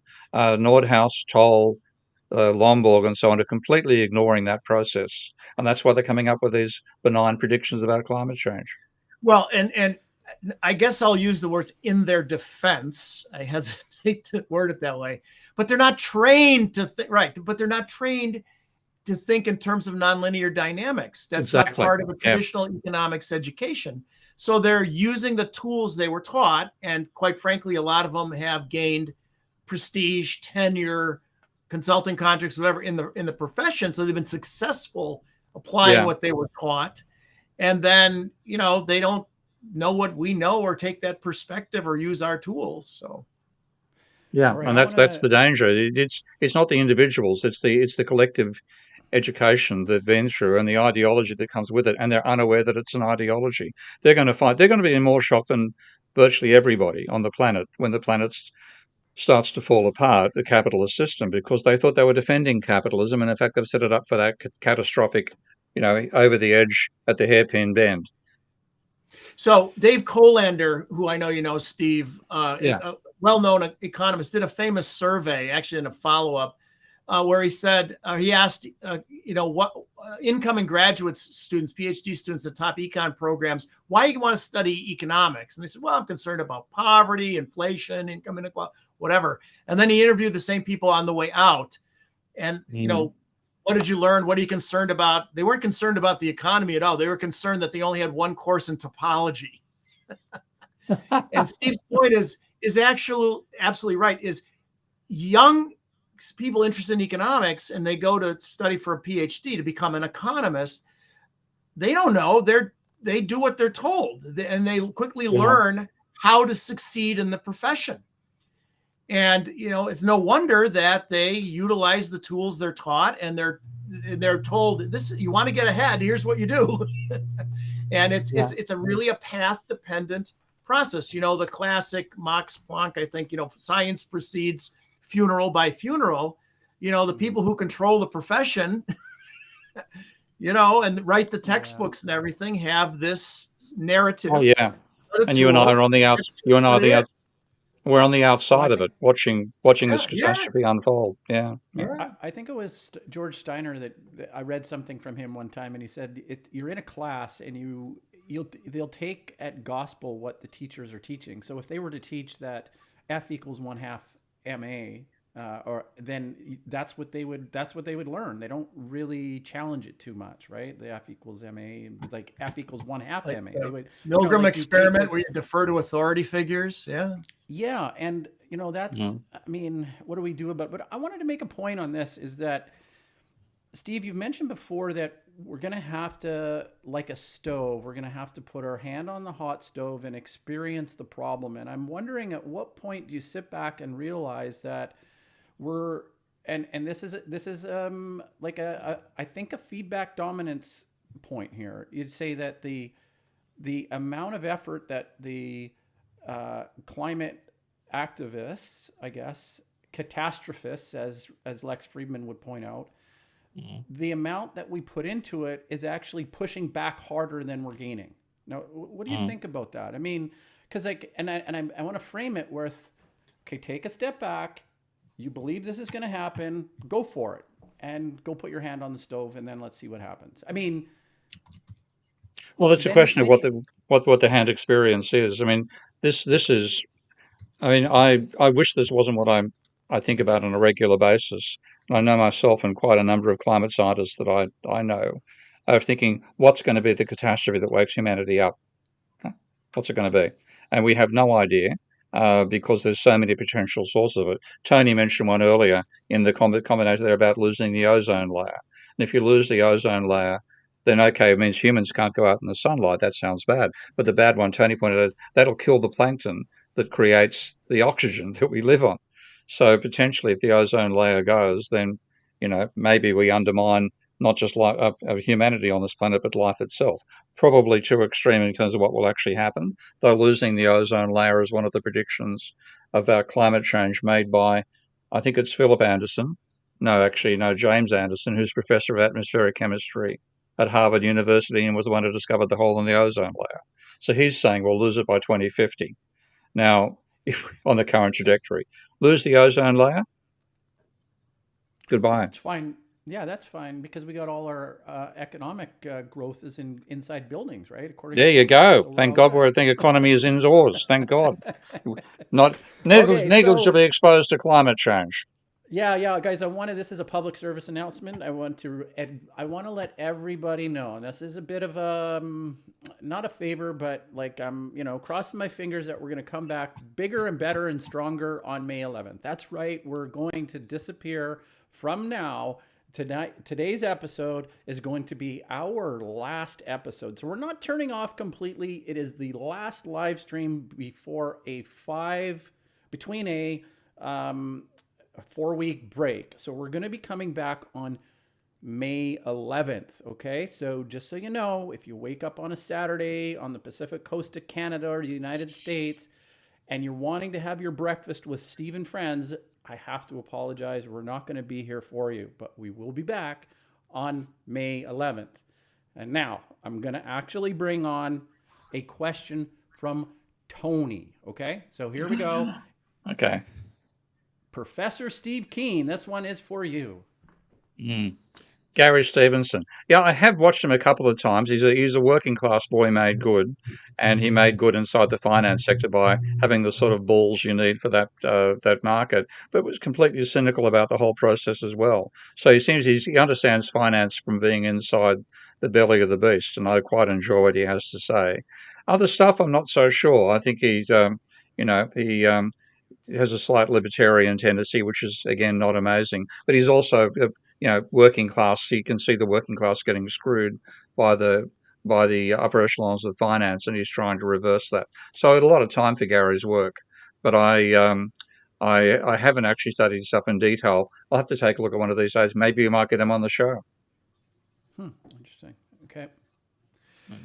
Let me frame the next sort of point where I really like Mike's approach on it depends, because I've been growing with some libertarian sentiments. Now, I don't know booing or anything like that, but the issue is the incompetence that comes out of the policymakers. And going back to your point, Steve, when we have a lot of politicians that just simply they can see the forest through the trees, but they don't know how to put one foot in front of the other, and the general consensus that I'm seeing from politicians is that they're too handcuffed by the tyranny of the majority. They're too scared about not being elected. They're underfunded, right? That could possibly, we could talk about MMT, but they're underfunded. They are undereducated, and I don't think they have the ability or the mindset or the expertise to be able to execute in a way that's needed. And that's the problem, is the lack of confidence in the policymakers, number one. And I'm talking about the non-libertarian policymakers as well as the libertarian policymakers. And so that's my general feeling. We've got the worst possible bloody system. I think this is what throws me, because we've got people pushing the private enterprise argument, saying it should all be done by the private sector, and then those same people are a major source of the people who become politicians as well. The Tory party, the Republican Party, even though the Democrats in America, the market-oriented thing dominates everything. So what we've got is we've had a hollowed-out government sector.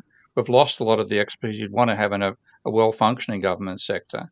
And we had the private sector going crazy on financial speculation as well. We have far more financial engineers, nowhere near enough real engineers. We've lost the technological capability to build systems rapidly. It's all been outsourced, covering the whole idea that outsourcing is a better way to run a company than having the costs internally. It's horrifically bad. We couldn't be more badly prepared for what's going to come our way. And because governments are dominated by the sort of people you're talking about, I'm, as much as I can, I'm looking at private initiatives where people have got more awareness about the dangers we face and have got a better attitude in terms of a attitude towards holding human civilization together. So groups like MIR, Mirrors for Earth's Energy Rebalancing, a number of groups I know working on alternative energy systems.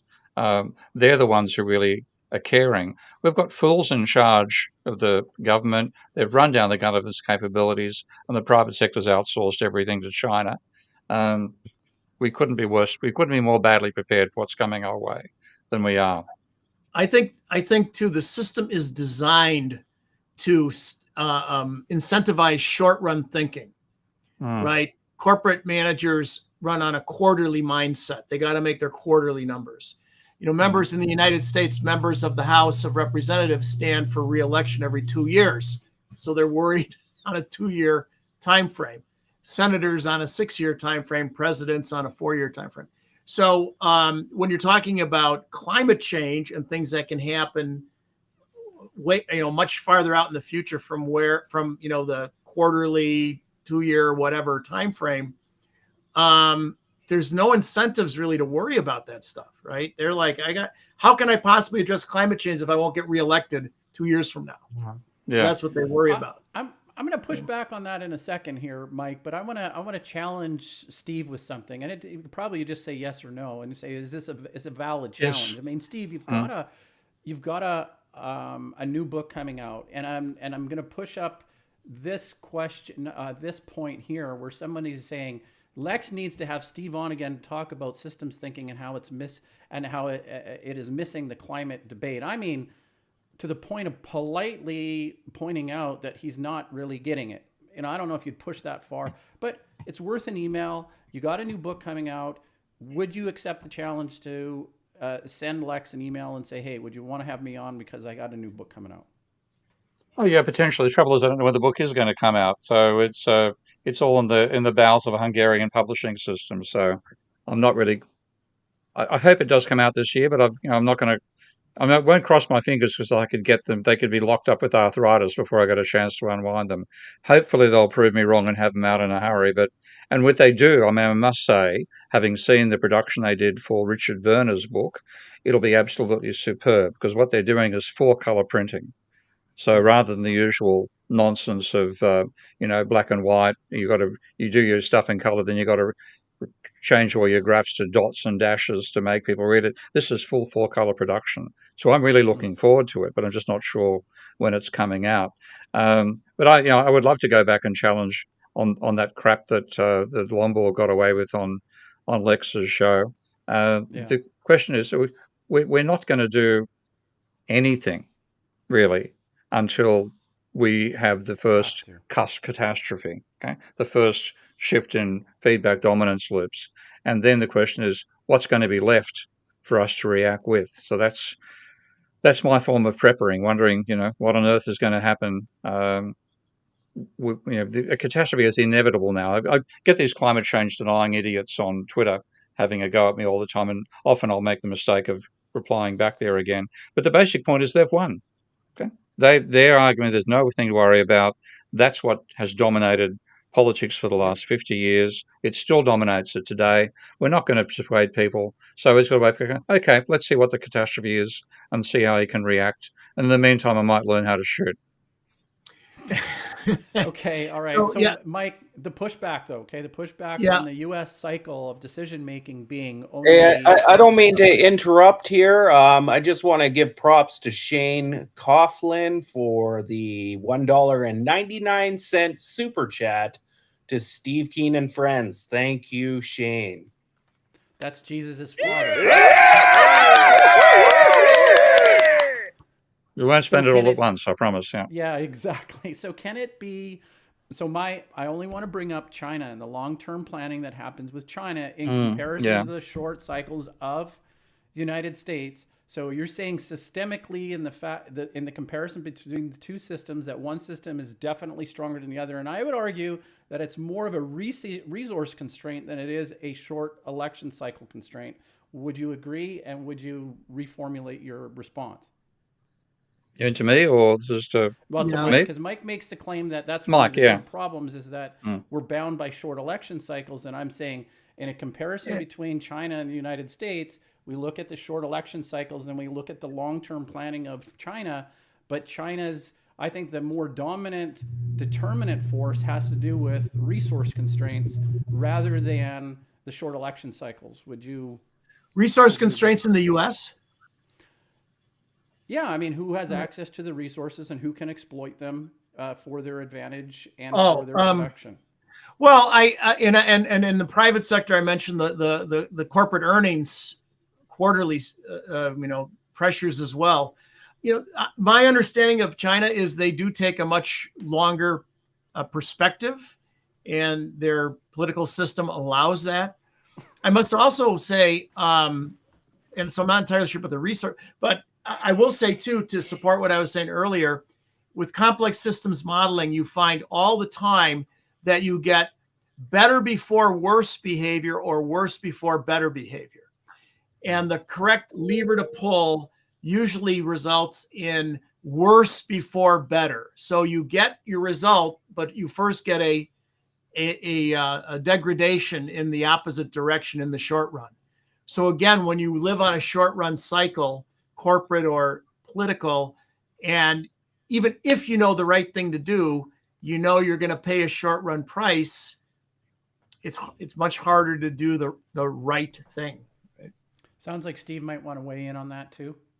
Yeah, I mean, China does have long-term decision making, and the reason for that is partly because of a centralized political system, which is what Americans focus on, say we're so much better off with democracy. But actually, I had the brother rather, of an ex-Australian Prime Minister have dinner with me. This is Kevin Rudd's brother, for those who wonder who I'm talking about, and talking about his experience in China and comparing it with the Australian political system, which of course is the system we have in most of the rest of the world. And he said, imagine you are given the opportunity, you're going to have this board of directors, and you can run this marvelous company exactly as you like. Only there's a condition. You're going to have another board of directors sitting directly opposite you. They're going to be trying to undermine and destroy everything you do.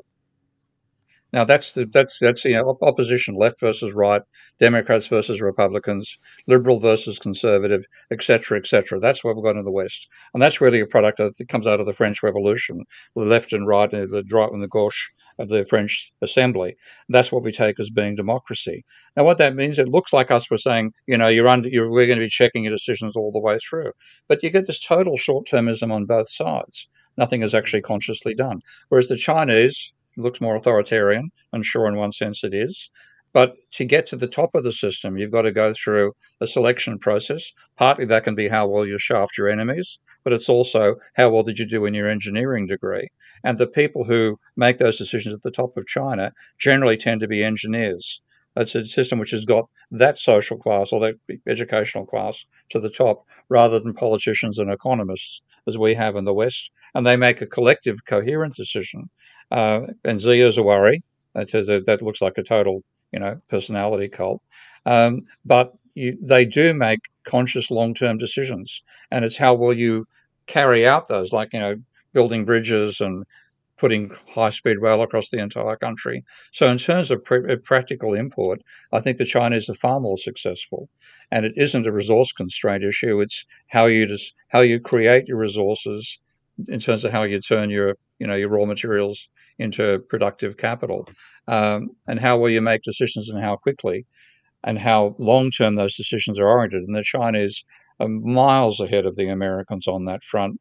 So if I had to gamble in terms of big societies which might survive climate change, I'd take it. I'd back China 1,000,000 to 1 against America surviving China climate change. Not that I know they Wow, will, interesting. but America's far more likely to collapse. Wow, interesting. You're very much in opposition to the geopoliticist Peter Zeihan, who seems to be so anchored in population demographics. So it's a challenge Well, that I that's face. that's 1.4 billion people is a challenge. Okay, so yeah, I'm not saying they don't have that problem as well, but their capacity to make long-term plans about, this is our population projection, this is our energy use projection, this is our shift we want to make in from carbon-based to a nuclear and solar and so on. They make those decisions. Whereas Mike said, if you don't get the return in 3 months, you don't do it in the West. Oh, good point. Okay. Yeah. Well, I stand humbled. So, anyways, Mike, what's anything to add there? We got 10 minutes left No, in the I mean, show. and demographic problems are a longer run problem as well, right? So, yeah. So 100% what Steve was saying. Yeah. Yeah, I mean, if I riff on Zeihan a little bit, it's the band at which the population dynamics exist, or the demographics exist. So I mean, we all know implications exist around baby boomers in a population, and where are the productive members of our society? in an individual, like in a country, in one country versus another country, where is that that band of producers or labor force going to come from? And if you lack that, then you're in real problems. And so Except it's that, in, except that. Let's look at. I mean, this is a technology argument, but and I know Tony's going to jump on me for it anyway. But if you've got a large part of your work being process workers doing manual assembly of physical components to make a product, um, then the way robotics is going, it's if something which can learn, by seeing somebody else's hand motions and learning those hand motions, and then having enough proto intelligence to be able to grab the right device when you put them together, you could replace a huge part of your process workers with robotics over time. And then with the robotics, you don't need to worry about the air conditioning inside the factory. You're not worried about the workers because there are no workers. So there are various things like that that work um, that work in I China's favor with that technology. I know they're terribly inefficient now. Okay, that the inefficiency is one of those things which training data alone can get there to handle the sort of processes that a process worker does in a manual role in a factory.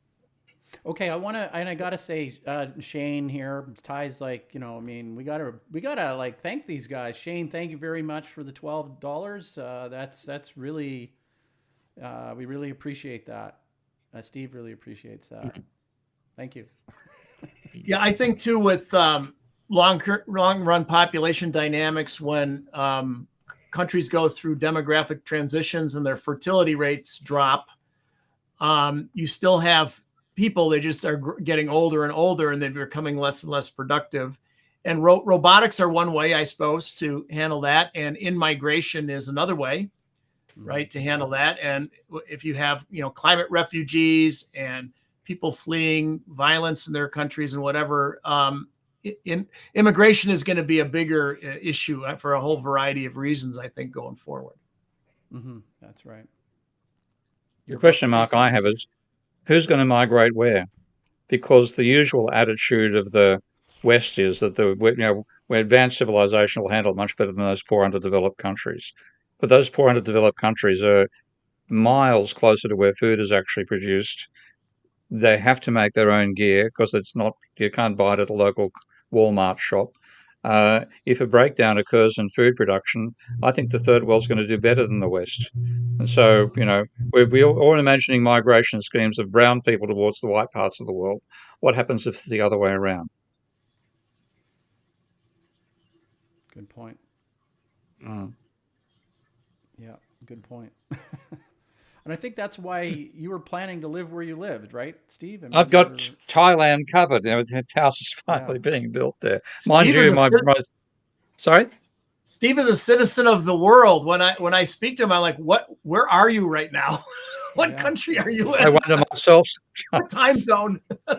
Amsterdam at the moment, but yeah, I'm off to Sydney. That's one reason why we're going on hiatus, to explain that to everybody. I'm about to finally release the commercial version of Ravel. This is another reason why I expect capitalism to collapse, because I've got a chance to become one. Therefore, it has to cease existing. But I'm working with Russell. Just right about now. That's right. As soon as I release it, the cusp catastrophe will occur the day before or after I release Ravel. Okay, that's my new prediction. You can hold me to it. You got to change it to Unravel is what you got to do. Yeah, I know the world will unravel when I start raveling. Okay. I always say there'll be a press conference announcing the cure to the disease that killed me as they're lowering my coffin into the ground. So, way my timing works. Yeah, that's fair enough. Oh dear. All right. It just sounds like a natural pause. I know we only have 5 minutes, but I think it's a natural end of the show. And I want to thank everybody for showing up. And you guys have been a great, engaged audience. And indeed, both Mike and Steve, it's been a pleasure to actually the switch to kind of have this, three-way conversation has kind of been a little bit refreshing too. So, look, I've got to say, this is this on this, pardon me interrupting, mate, but this show's been a wonderful experience for me, and I'm glad it's surviving a little 3-week test. And Mike, when you said you were going to volunteer and come back again, I actually thought that might make it more cramped for conversations, to be honest. But it's been a fabulous experience having you here, and I could not imagine the show without you. Oh, And thank you. it's true, very true, and it's just great that the way we vibe off each other. We're bringing the guests in, Dan, the silent Ty in the background, Julia doing the work here. It's a marvelous experience. I couldn't imagine my Saturdays without it, but I'll do without it for the next 3 weeks. Okay, guys. We're out Yeah, no, here. travel See you safely. next And yeah, this is wonderful. Thank you so much. And thanks to our You're audience. welcome, mate. Indeed. Okay, bye all. Are we going to be